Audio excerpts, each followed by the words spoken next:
kibangu kya gandi tata katika bisote Karandeke kwa kili mabebi kufaye libisola kwa kili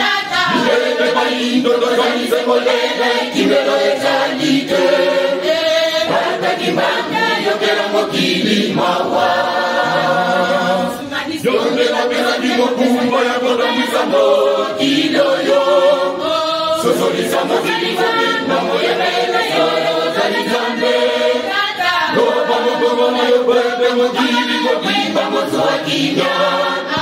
Tata kimbanga yokera mokili mawa Loba mokomo mayo bebe mokili mobimba mozo akinya Tata kimbanga yokera mokili mawa Moko kitambe kimbangu kya gandi Tata kotika bisate Karangete mokili mabebi kufaye libisola mokili Mbebe baindo dozani zemolele kimelo ezalite Tata kimbangu yokera mokili mawa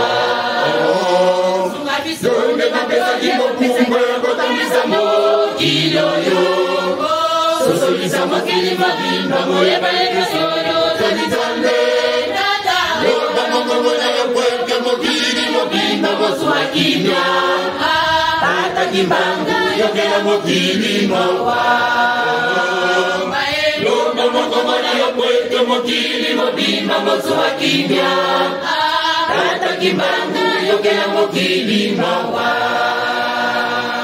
Moko ni zambe kimbangu kya gandi Tata kotika bisote Karangete mokili mabebi kufaye libisola mokili Mbebe baindo dozani zemolele kimelo ezalite Tata kimbanga yokera mokili mawa Yonde na pesa kimo kumba ya kota misamo kiloyo Sosoliza mokili mabimba moya baeka soro zalizambe Loba mokomo na ya kweke mokili mobimba mozo akimya Tata kimbanga yokera mokili mawa Loba mokomo na ya kweke mokili mobimba mozo akimya Tata kimbanga yokera mokili mawa Makiyoyo, mo baby, kolo patela mokile zuwa kinya. Makiyoyo, mo baby, kolo patela mokile zuwa kinya. Makiyoyo, mo baby, kolo patela mokile zuwa kinya.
Wakili Mabimba,